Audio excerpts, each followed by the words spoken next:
طيب أنت هتيجي تسألني بقى وتقول لي أعالج الكوكسيديا دي إزاي أو أتعامل معاها إزاي؟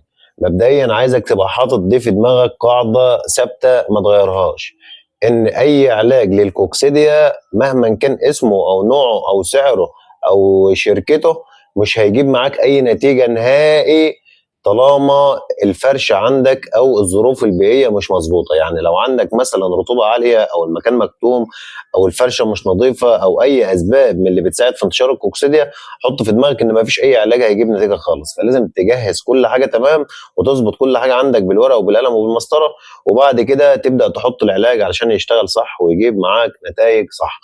فهتقول لي برضه أدوية زي إيه اللي ممكن تعالج بيها الكوكسيديا؟ هاقول لك عندك حاجات كويسة كتير جدًا زي مثلًا الدايكلازوريل والأمبروليوم و والتولترازوليل وفيتامين ك ده لازم ولابد منه أساسي وأنت بتعالج كوكسيديا. عشان تبقى فاهم برضه فيتامين ك مش بيعالج الكوكسيديا، ولكن الكوكسيديا أنت فاهم إنها بتعمل أنزفة جوه جسم الفرخة، فأنت بتقوم جاي حاطط ال الفيتامين ك. آسف أنا مش فاكر قُلت لكم من شوية فيتامين س والّا ك. المهم بتحط فيتامين ك. ففيتامين ك ده شغلته إنه بيرمم الأجزاء اللي الكوكسيديا تلفتها. يعني أي حتة الفرخ عمل فيها نزيف، فيتامين ك بيخش يرممها من جوه ويضبطها ويرجع كل حاجة زي ما كانت. فيبقى ده علاج الكوكسيديا. ولكن الوقاية يعني عايزك تبقى حاطط دي قاعدة في دماغك، الوقاية ب2 جنيه والعلاج يمكن ب2000 جنيه.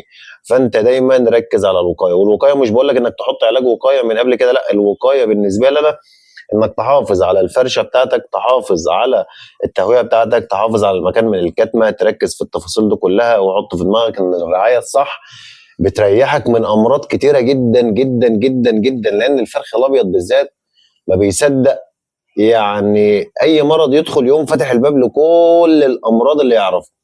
فأنت بقدر الإمكان حاول تكون حذر وحريص من أي مرض يكون بإيدك، ولازم تبقى حاطط في دماغك برضه إن الكوكسيديا بالذات مش زي البكتيريا مثلًا أو الفيروس، لأ ده هي بإيدك أنت. يعني الكوكسيديا دي بالذات أنت بإيدك تخلّيها تقضي على الفراخ، وبإيدك تخلّيها ما تجيلكش نهائي ولا تزعّلك. فأنت يعني مثلًا مش زي الفيروس مثلًا أنت ممكن راجل عامل كل اللي عليك وزيادة والفيروس جه لك غصبٍ عنك وبهدلك، فدي ما باليد حيلة.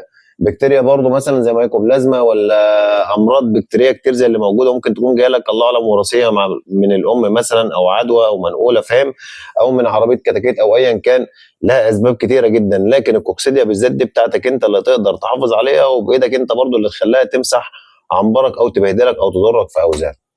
ربنا يرزق الجميع وربنا ما يخسّر أي حد أبدًا. ولو وصلت لحد نهاية الفيديو هنا وشايف إنك استفدت من المحتوى بتاعنا، بلاش تبخل علينا باللايك وبالشير وبالتفاعل عشان الفيديو يوصل لغيرك.